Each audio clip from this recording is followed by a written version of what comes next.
Baik, bismillahirrahmanirrahim. Alhamdulillahirabbil alamin. Hamdan katsiran thayyiban kama amar hamdan kama yanbaghi li jalali wajhikal karim wa 'azimi sultanik. Asyhadu an la ilaha illallah wa la syarikalah wa asyhadu anna Muhammadan abduhu wa rasuluhu alladzi la nabiyya wa la rasula ba'dah. Fa yaqulullahu jalla wa ala fi muhkamati tanzil ba'da a'udzu billahi minasyaitonir rajim. Bismillahirrahmanirrahim. Idza jaa nasrullahi wal fath wa ra'aitan nasa yadkhuluna fi dinillahi afwaja fasabbih bihamdi rabbika wastaghfir innahu kana tawwaba. Alhamdulillah, ibu-ibu jamaah yang dimuliakan oleh Allah Subhanahu wa taala, tentunya di RT 02 dan 08, RT 02 dan RW 08 yang dimuliakan Allah Subhanahu wa taala.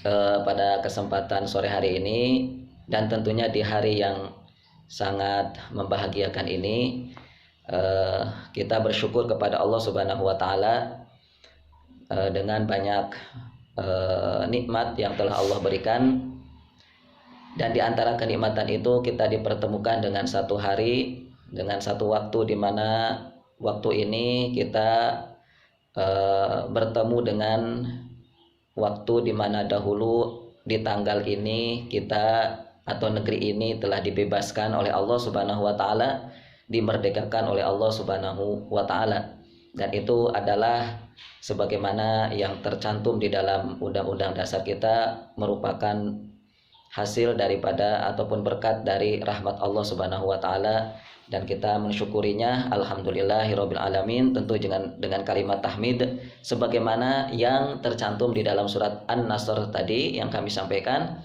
bahwa Allah Subhanahu wa taala berfirman, idza jaa nasrullahi wal fath, ketika datang kepada kalian pertolongan dan kemenangan, al-fath kemenangan, maka selanjutnya adalah fasabbih bihamdi rabbika wastaghfir, yaitu bertasbih, bertahmid dan istighfar.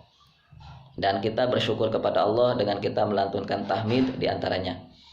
Ibu-ibu yang dimuliakan Allah Subhanahu wa taala, seperti biasa kami untuk sore hari ini ingin menyampaikan, tentunya tidak terkait dengan tafsiran yang ada di surat Al-Qasas tadi, namun kami ingin menyampaikan satu peristiwa penting yang kita ada di hari ini, yaitu tentang kemerdekaan.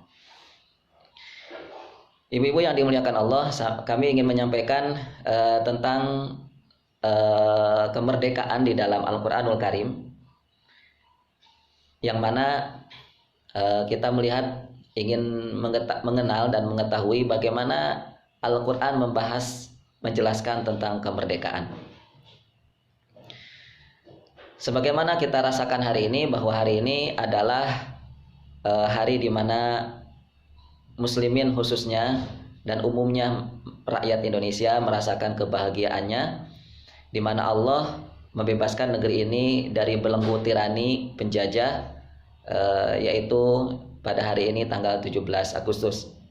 Sehingga dengan kita bertemunya kembali dengan 17 Agustus ini, tentu di tahun yang berbeda yaitu tahun 2021, maka kita diingatkan kembali dengan tanggal ini dengan sebuah arti penting. Diingatkan dengan apa? Dengan sebuah arti penting tentang merdeka. Dan sebelum kita berbicara tentang bagaimana mensyukuri kemerdekaan, walaupun tadi di awal sudah kami sampaikan ya,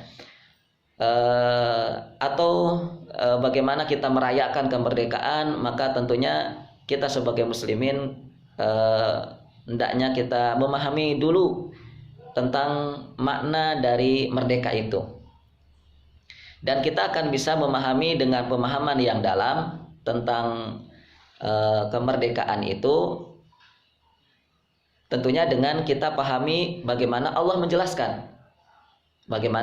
menjelaskan tentang kata merdeka di dalam Al-Quran. Karena Allah Subhanahu wa taala adalah zat yang paling paham, zat yang paling berilmu, yang paling tahu tentang segala sesuatu. Sebagaimana Allah firmankan, wa fawqa kulli dzi ilmin alim. Allah lah yang maha tahu dari segala sesuatu di alam semesta ini.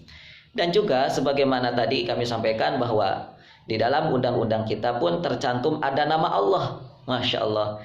Luar biasanya di undang-undang kita pun tercantum ada nama Allah yang itu merupakan sebab dari kemerdekaan atau kebebasan negeri ini.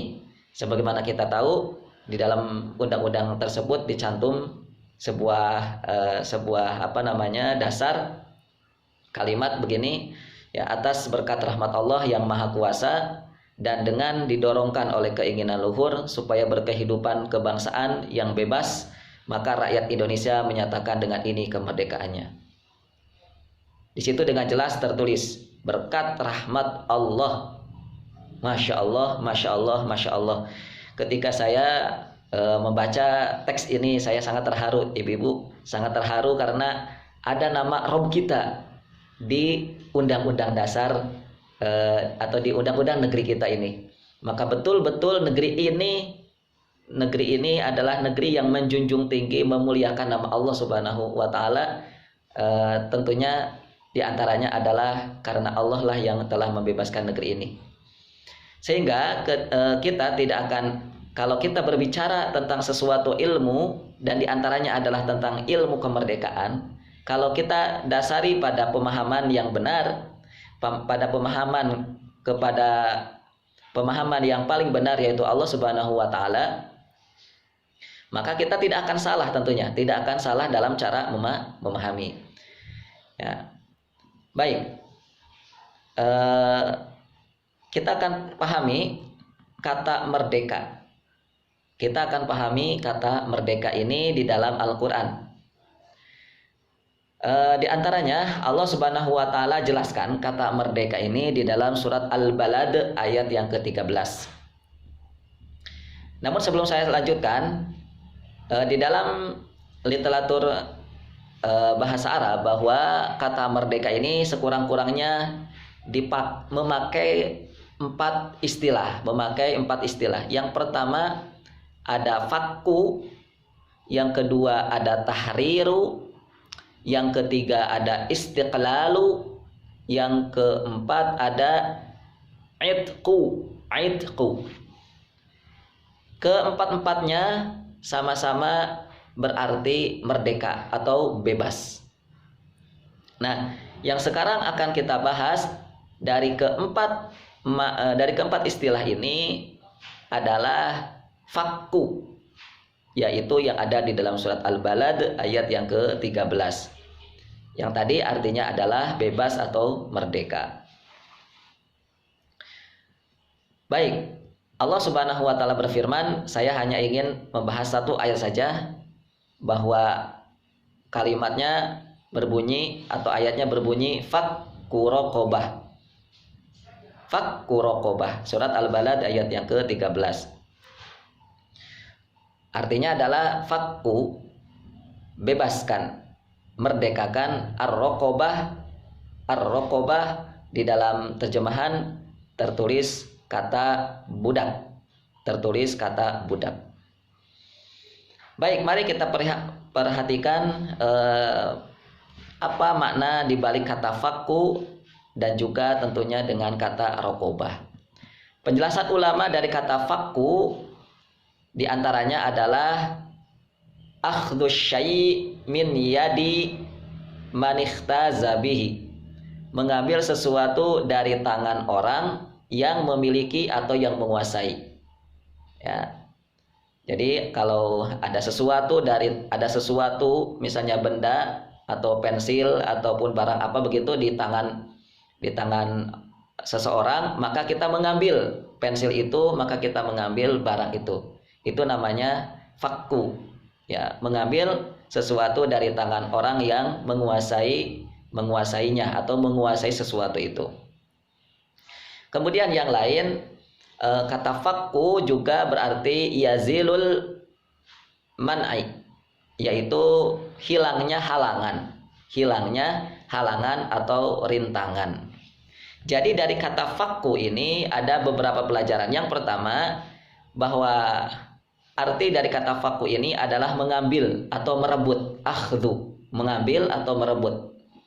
Jadi untuk mendapatkan kebebasan itu ibu-ibu yang dimuliakan Allah, untuk mendapatkan kemerdekaan itu menurut makna daripada kata fakku ini adalah harus dengan cara diambil, direbut. Ya, maka kalau kita ingin bebas ya maka kita harus merebut, kita harus mengambil.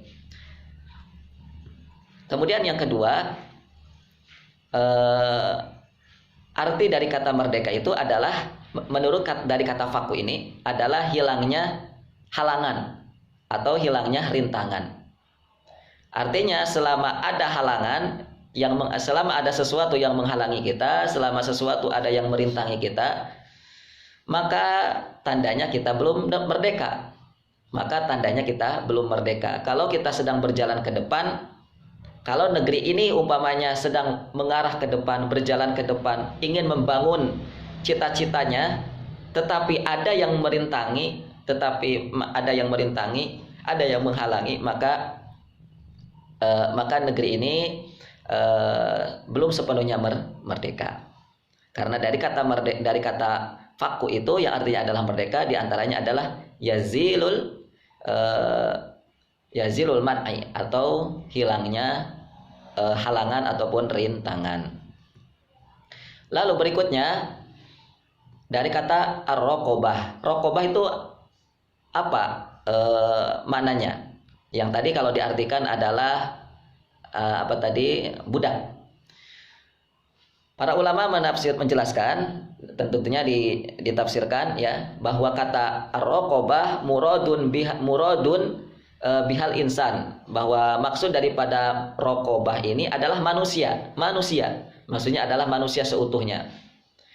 Min itlaqi ismil juz'i ala kulli mithla itlaqi ra'si wa aini wa wajhin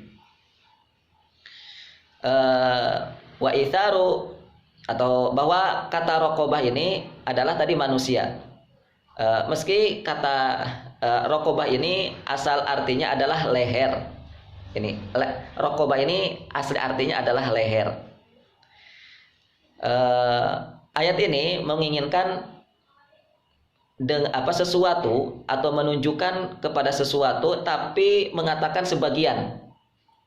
Ingin menunjuk kepada sesuatu, ingin mengarah kepada sesuatu, tetapi disebutkan sebagian. Misalnya orang kepercayaan seorang pemimpin misalnya, itu kan biasa kita istilahkan dengan kaki tangan. Itu kan kaki tangan itu bagian daripada manusia, bagian daripada seseorang. Nah, ketika dipanggilnya kaki tangannya atau orang kepercayaannya pemimpin itu, lalu si pemimpin mengatakan begini dan menggunakan dengan kaki tangan dan menggunakan dengan istilah kaki tangan. Si pemimpin itu mengatakan kepada misalnya seseorang atau ya, wahai fulan, atau misalnya kita kasih nama, wahai Ahmad, kamu aku tunjuk sekarang sebagai kaki tanganku. Nah, itu kan bahwa si pemimpin ini ingin menunjukkan bahwa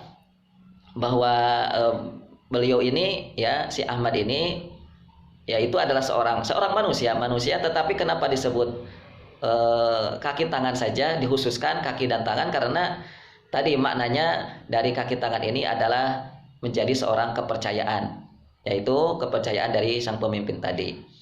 Itulah diantara contoh kecil bahwa Allah ingin menunjukkan tentang maksud daripada manusia.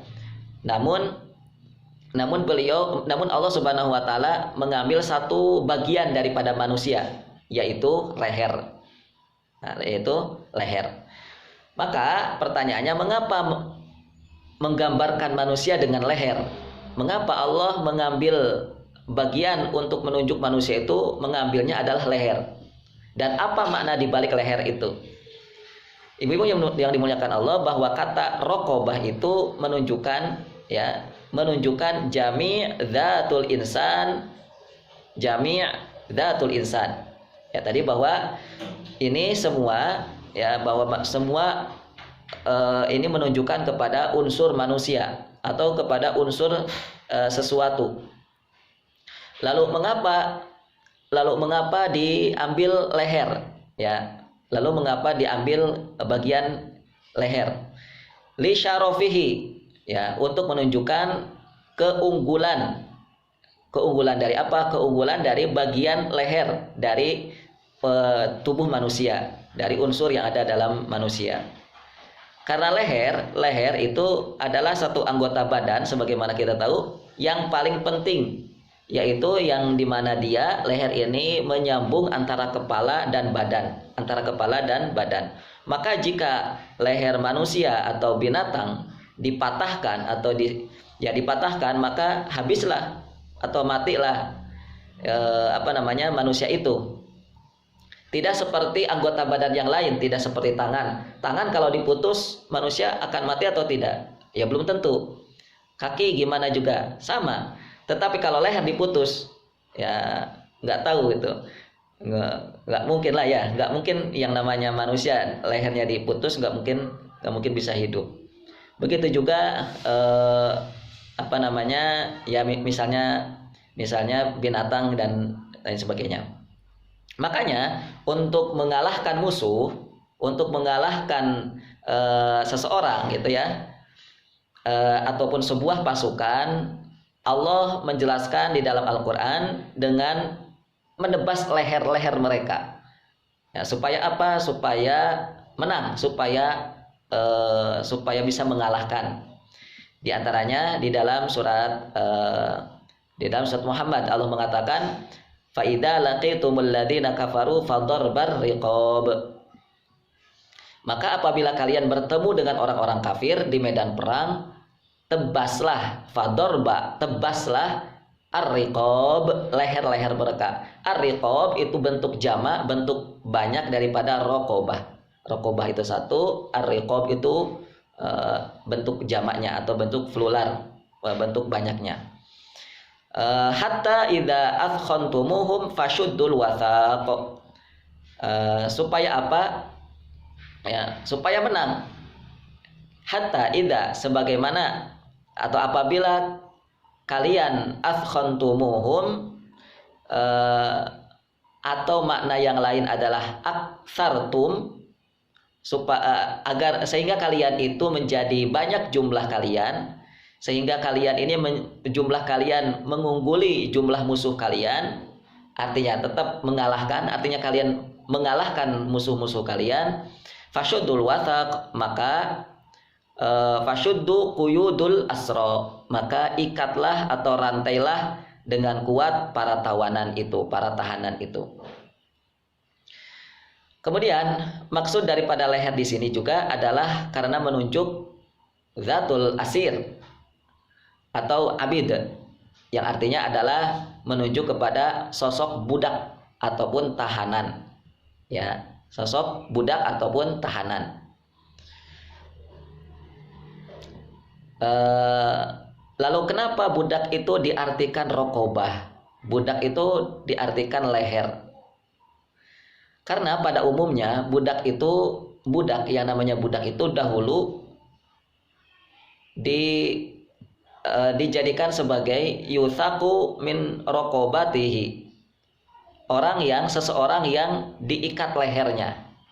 Jadi tandanya budak, tandanya dia itu budak, tandanya dia itu diperjualbelikan, itu tandanya mereka ada belenggu yang mengitari leher mereka. Nah, gitu itu biasanya yang terjadi di zaman dulu. Jadi dari kata raqabah ini ada pelajaran. Ya, sebagaimana tadi ada pelajaran dari kata fakku. Raqabah di antara pelajarannya adalah bahwa masyarakat yang tidak merdeka, masyarakat yang terjajah itu dimisalkan oleh Allah dengan budak. Atau budak itu adalah sosok budak itu, keterbudakan itu adalah sebuah lambang keterjajahan. Jadi ibu yang dimuliakan Allah, maka merdeka itu adalah apa? Kalau kita mengambil pengertian dari ayat ini, bahwa merdeka itu adalah bebasnya dari perbudakan. Baik, berikutnya kita akan bahas sepertinya lebih mendetail tentang budak atau perbudakan.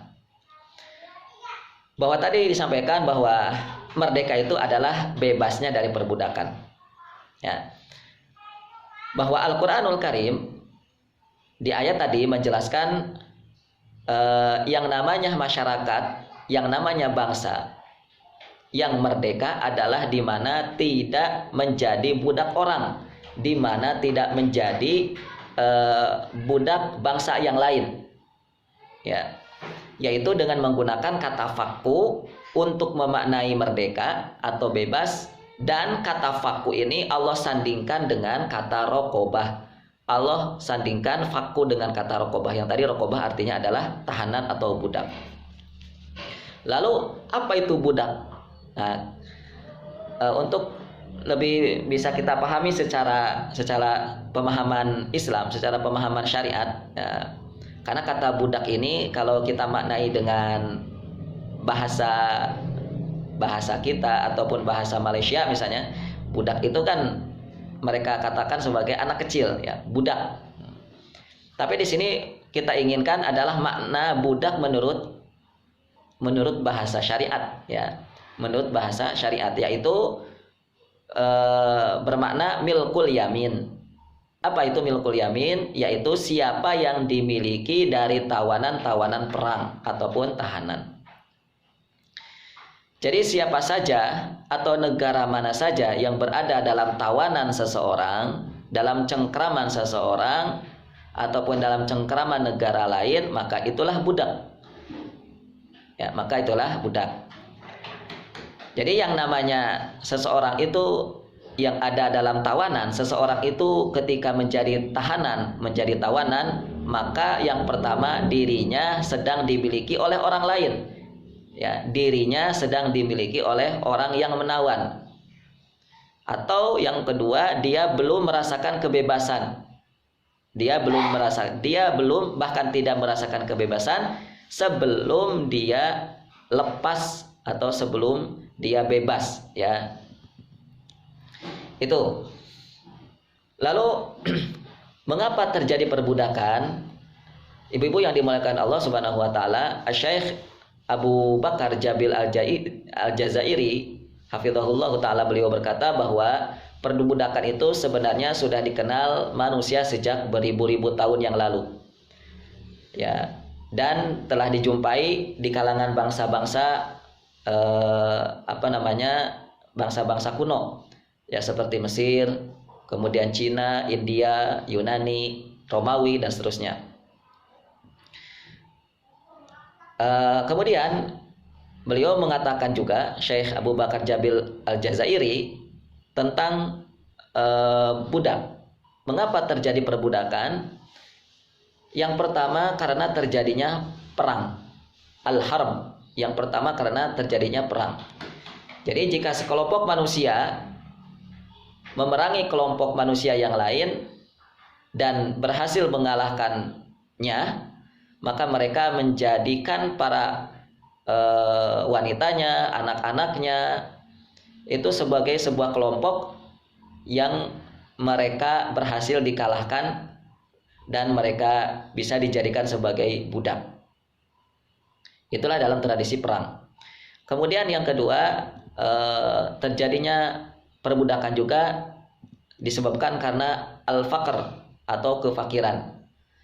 Jadi ketika seseorang itu berada dalam kondisi fakir, maka biasanya akan, atau beberapa orang-orang yang berada dalam kefakiran biasanya terdorong untuk menjual, entah itu istrinya, entah itu anak-anaknya, menjual untuk dijadikan sebagai budak. Kemudian yang ketiga, terjadinya perbudakan juga adalah karena adanya perampokan dan pembajakan. Jadi pada masa lalu sebuah rombongan besar misalnya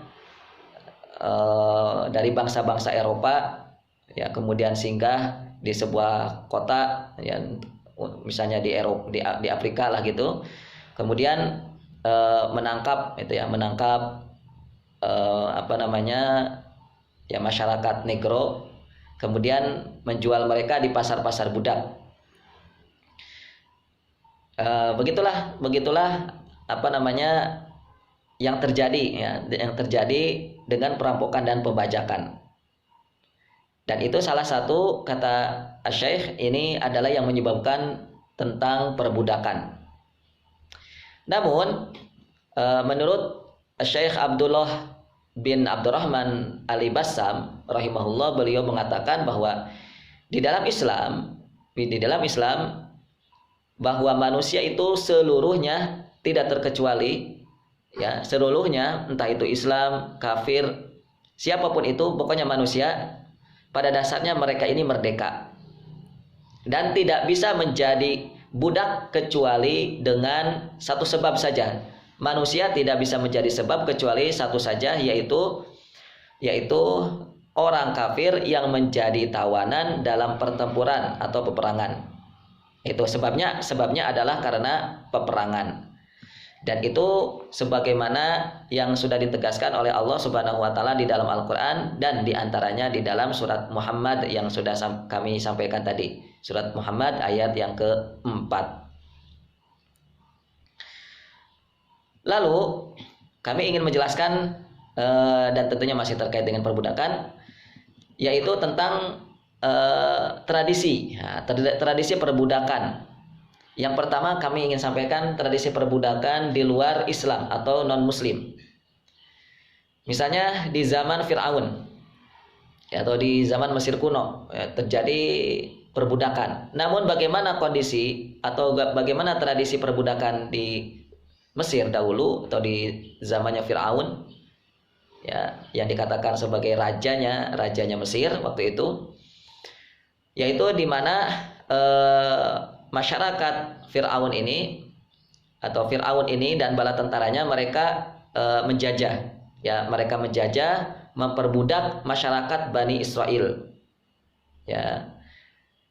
Saking kejamnya mereka rela membunuh bayi laki-laki. Saking kejamnya Fir'aun dan bala tentaranya atau penguasa Mesir waktu itu, mereka rela untuk membunuh bayi laki-laki, yang mana bayi-bayi yang dibunuh ini adalah dari budak-budak mereka sendiri. Sehingga dengan kekejaman itulah Allah Subhanahu wa taala mengutus nabinya, yaitu Nabiullah Musa alaihissalam, untuk membebaskan, untuk memerdekakan masyarakatnya, yaitu Bani Israel, dari perbudakan oleh Fir'aun. Lalu tradisi perbudakan yang lain di luar Islam adalah di zaman Yunani kuno. Di zaman Yunani, bahwa mereka menganggap yang namanya budak adalah sebagai sosok yang hina. Dan diantaranya para tokoh-tokoh mereka pernah mengatakan bahwa para budak itu tidak ada bedanya dengan hewan. Dan juga kita lihat, kita dengar cerita begitu, bahwa bagaimana kondisi dulu masyarakat negeri ini ketika diperbudak, dijajah oleh penjajah Belanda. Bagaimana masyarakat pribumi betul-betul dizalimi, betul-betul dijajah, dihinakan, sampai ataupun ada tradisi diantaranya adalah kerja rodi yang kita tahu di dalam buku-buku sejarah. Ya, jadi itu sebagian tradisi perbudakan yang ada di tradisi non-Islam. Tapi bagaimana di dalam Islam? Apakah ada perbudakan? Lalu bagaimana Islam mengaturnya? Maka ibu-ibu yang dimuliakan Allah Subhanahu wa taala, di dalam Islam pun juga ada perbudakan. Namun ibu-ibu bisa perhatikan, di dalam Islam ada perbudakan, namun betul-betul diatur dengan aturan yang sangat adil dan sangat-sangat indah. Di antaranya Rasul kita bersabda, "Ittaqullah wa ma malakat aimanukum." Bertakwalah kalian kepada Allah dan perhatikanlah budak-budak yang kalian miliki. Jadi budak itu, kata Rasulullah, suruh diperhatikan oleh tuannya, betul-betul diperhatikan. Bahkan disandingkan dengan takwa. Artinya apa? Artinya bahwa tanda takwa itu, tanda takwanya seseorang, tanda seorang muslim itu bertakwa adalah apa? Memperhatikan budak-budak mereka. Jadi sebaliknya, ketika seseorang yang memiliki budak tidak diperhatikan, maka tandanya dia belum bertakwa. Oke. Berikutnya hadis yang lain. Lil mamluki ta'amuhu wa kiswatuhu wa la yukallafu minal amali ma la yutiqu. Budak itu memiliki hak, di antaranya hak makan, ya, dan beberapa hal yang lain. Lalu wala yukallafu minal amal ma la yutiqu, tidak boleh dibebani pekerjaan yang di luar kemampuannya. Jadi yang pertama, di dalam Islam, di dalam aturan Islam, budak itu memiliki hak untuk diberi makan. Lalu yang kedua, bahwa budak itu dipekerjakan namun tidak boleh di luar kemampuan mereka. Oke, berikutnya. Inna ikhwanakum, sesungguhnya budak-budak itu adalah saudara kalian. Indah ya. Jadi budak itu dijadikan sebagai disetarakan sebagai saudara kita. Fal yut'imhu, atau mohon maaf, saudara tuannya, bukan saudara kita, saudara tuannya. Fal yut'imhu mimma ya'kulu. Hendaknya budak-budak itu diberikan makanan, ya, diberikan makanan seperti apa yang tuannya makan. Jadi kalau tuannya makan makan gurame bakar gitu ya, maka budaknya pun harus sama dengan apa yang dimakan oleh tuannya. Dan tidak cukup itu.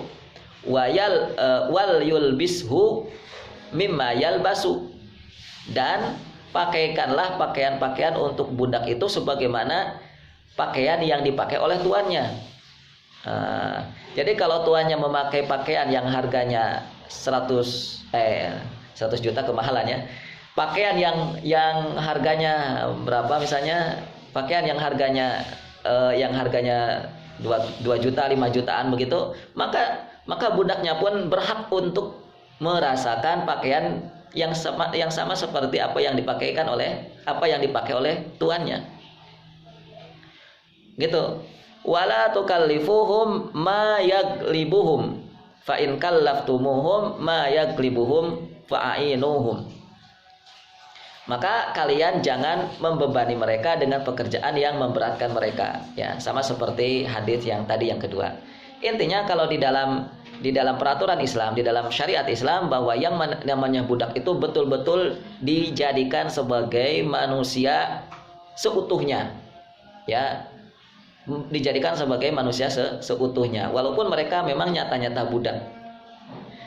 Baik ibu-ibu yang dimuliakan Allah Subhanahu wa taala, kesimpulannya, yang pertama, bahwa perbudakan adalah lambang keterjajahan. Untuk itu Islam meminta, bahkan memerintahkan umatnya untuk membebaskan budak, untuk menghilangkan perbudakan, ya, perbudakan. Dan salah satu cara membebaskan budak adalah dengan fakku, yaitu mengambil, yaitu dengan merebut. Namun sebelum merebut, sebelum mengambil kebebasan, mengambil kemerdekaan, maka kita harus berada pada zona bebas dulu. Artinya apa? Artinya bahwa seorang budak tidak mungkin bisa membebaskan budak. Nah, gitu. Kalau kita ingin membebaskan seorang budak, maka kitanya harus bebas dulu. Maka kitanya harus menjadi manusia merdeka dulu. Baru kita bisa memerdekakan budak. Itu. Jadi harus merdekakan kita dulu. Baik. Makanya ibu-ibu yang dimuliakan Allah, di zaman dulu, ya tentunya di zaman penjajahan Belanda dan penjajah yang lain, yang mana masyarakat negeri ini yang mau benar-benar bebas dari keterjajahan, mereka yang mau benar-benar terbebas dari keterbudakan adalah sekelompok masyarakat yang memang mereka tidak mau dijadikan sebagai anteknya Belanda ataupun anteknya penjajah. Siapa misal salah satunya ya siapa namanya, Jenderal Sudirman rahimahullah, semoga Allah Subhanahu wa taala merahmati beliau. Jadi tidak mungkin ada masyarakat Indonesia, masyarakat Nusantara dahulu, masyarakat Indonesia ya yang mereka ini antek Belanda lalu ingin bebas dari Belanda, enggak mungkin. Ya, tentunya yang ingin bebas, yang ingin merdeka itu adalah siapa? Mereka yang tidak mau jadi anteknya penjajah, yang tidak mau jadi budak penjajah, budaknya Belanda. Maka kalau kita mau merdeka, ya kalau kita mau bebas, yang pertama tentu kita harus yakini dulu kita ini sudah merdeka atau belum. Yang kedua, kalau kita ingin bebas, maka kita harus punya kekuatan. Nah, sehingga para pahlawan kita dahulu yang menginginkan kebebasan, maka mereka betul-betul ya melakukan strategi-strategi untuk mengadakan atau untuk mengumpulkan kekuatan. Di antaranya mengumpulkan para santri, di antaranya mengumpulkan para pelajar Indonesia, itu ya, para pelajar itu dikumpulkan dan seterusnya, itu dikumpulkan siapa saja masyarakat dari kalangan manapun, para petani kah, siapapun itu yang tidak mau jadi antek penjajah, maka mari kita sama-sama untuk memerdekakan diri. Mari kita kumpulkan kekuatan. Nah, gitu. Maka yuk ibu-ibu yang dimuliakan Allah Subhanahu wa taala, yang pertama kita sadarkan diri kita. Jadi memperingati 17 Agustus kita hari ini itu adalah diantara kita introspeksi diri ya, bahwa kita ini kira-kira negeri kita ini masih dijajah atau masih sudah merdeka atau masih dijajah. Kalau kita ingin mengatakan bahwa Indonesia masih dijajah atau Indonesia walaupun sudah merdeka tapi ternyata masih diperbudak, maka ayo kita jalin kekuatan. Ya, maka jalin kekuatan untuk melawan keterbudakan itu. Kemudian yang berikutnya, kesimpulan yang berikutnya bahwa kebanyakan umat Islam khususnya di Indonesia menganggap bahwa sudah tidak ada lagi yang namanya perbudakan. Tapi mari kita lihat Al-Quranul Karim yang mengatakan tentang membebaskan budak, yang diantaranya ada di dalam surat Al-Balad ayat yang ke-13 ini, ya, bahwa ayat ini menegaskan bahwa bebaskan budak. Maka artinya apa? Artinya selama ayat ini ada, selama Al-Quran ini ada, maka perbudakan pasti ada. Maka yang namanya perbudakan pasti ada. Kemudian, kalau membebaskan budak itu tidak dianggap penting, kalau membebaskan budak itu tidak dianggap penting, artinya bahwa ayat ini benar-benar menganggap penting membebaskan budak itu. Dengan bukti apa? Dengan bukti kata membebaskan itu dijadikan sebagai urutan pertama sebagai bentuk dia ini jalan yang mendaki dan sulit. Sebagaimana di ayat yang sebelumnya, yaitu wa ma adraka mal aqobah, dan tahukah kalian apa itu jalan yang mendaki lagi sulit itu? Maka dijelaskan oleh Allah, yang pertamanya adalah yaitu memerdekakan budak. Jalan mendaki lagi sulit ini diantaranya penafsiran para ulama adalah terbebasnya dari neraka. Jadi agar kita terbebas dari neraka itu urutan pertamanya apa? Ibu? Yang urutan pertama adalah membebaskan budak. Jadi membebaskan budak itu sangat amat penting. Sehingga pembebasan yang namanya perbudakan tentunya masih ada di kondisi kita hari ini.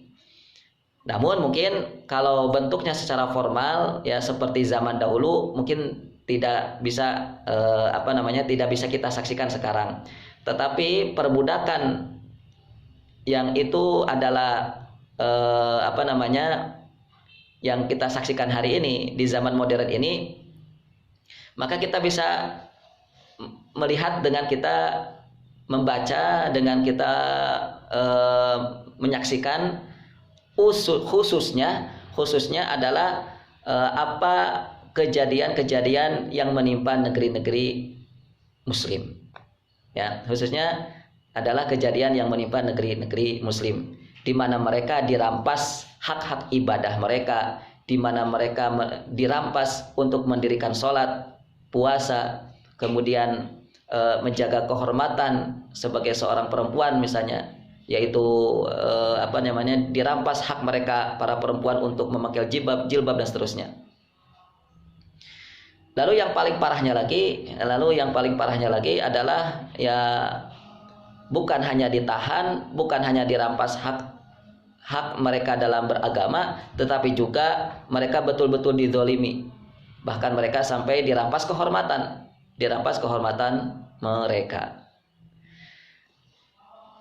Maka inilah bentuk pembebasan yang paling utama, yaitu apa? Membebaskan saudara muslim dari keterbudakan orang-orang kafir, sebagaimana yang disampaikan oleh Al-Imam As-Sa'di di dalam tafsir As-Sa'di. Wa min babi aula fakaka al-asir al-muslim indal kuffar. Ya, bahwa pembebasan yang paling aula, yang paling utama itu adalah kamu membebaskan al-asirul muslim, seorang muslim yang terpenjara ya dari orang-orang kafir. Itu membebaskan budak yang paling utama. Lalu ajaran atau konsep yang akan mampu menghancurkan perbudakan ya konsep Islam. Mengapa? Karena Islam mengajarkan untuk menghilangkan perbudakan. Salah satunya di dalam surat Al-Balad ayat yang ke-13 ini. Ya, kemudian ketika umat Islam ya, ketika di dalam masyarakat muslim ada perbudakan, ada muslimin yang memiliki budak, ya, maka Islam akan benar-benar memandu mereka, mengatur mereka dengan aturan-aturan yang indah. Seperti tadi kami sampaikan, aturan untuk budak itu yang pertama diperhatikan, yang kedua diberikan hak mereka dalam makan dan pakaian. Dan itu sebagaimana kalimat Quran sendiri. Al-Quran mengatakan, a'udzubillahi minasyaitonirrajim, wa yut'imuna at'ama 'ala hubbihi miskinan wa yatiman wa asira. Dan hendaklah memberikan makan yang kalian sukai, ya, kepada siapa? Miskinan, orang miskin, yatiman, anak yatim, yang ketiga asiro, yaitu mereka yang para tahanan, ya, tentunya diantaranya adalah budak. Jadi makanan yang disukai oleh kita itu harus sama diberikan juga kepada miskin, yatim, dan tahanan. Ya. Yang berikutnya adalah hak untuk budak juga adalah untuk agar diberikan pekerjaan yang memang sesuai dengan kemampuan. Tidak boleh memberikan pekerjaan yang itu tidak mampu dilakukan oleh mereka. Dan juga kemuliaan yang lain adalah kata Rasul bahwa Islam menyamakan derajat budak ini sama seperti saudara mereka sendiri, ya, sama seperti saudara sendiri. Adapun jika aturan perbudakan itu bukan dari Islam, maka yang terjadi adalah jangankan hewan, manusia pun akan mereka perlakukan seperti hewan. Nah, gitu. Jangankan binatang, maka bagi mereka, bagi non-muslim, dengan aturan-aturan kafirnya itu akan menjadikan manusia pun sama seperti binatang, bahkan lebih daripada binatang. Terakhir,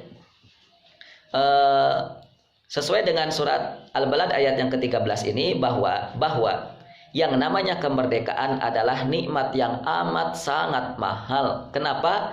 Karena ketika bangsa itu sedang dijajah, ketika bangsa itu sedang dijadikan budak, maka mereka disamakan seperti sedang terjajah, maka itu disamakan sebagai budak, ya, sebagai budak ataupun tahanan. Jadi tidak enak kalau kita ini terjajah, tidak enak kalau kita ini terjajah karena disamakan sebagai budak. Kemudian bahwasanya yang namanya kemerdekaan itu adalah sesuai dengan apa yang diinginkan oleh Islam. Merdeka itu sesuai dengan apa yang diinginkan oleh Islam. Maka umat Islamlah yang wajib mensyukuri dan menjaga kemerdekaan NKRI ini. Sehingga umat Islam yang wajib untuk menjaga jangan sampai negeri ini terjajah kembali. Kemudian yang terakhir, membantu memerdekakan bagi bangsa-bangsa yang lain yang sedang terjajah.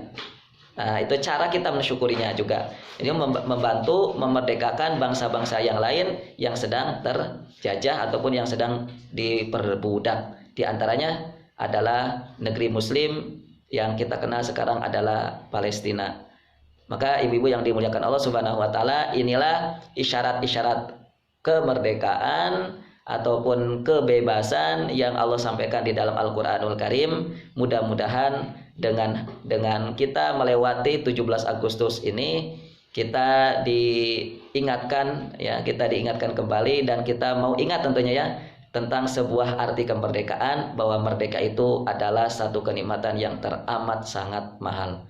Barakallahu li wa lakum, kurang lebihnya mohon maaf. Selanjutnya waktu dan kesempatan kami serahkan kepada Ibu. Silakan.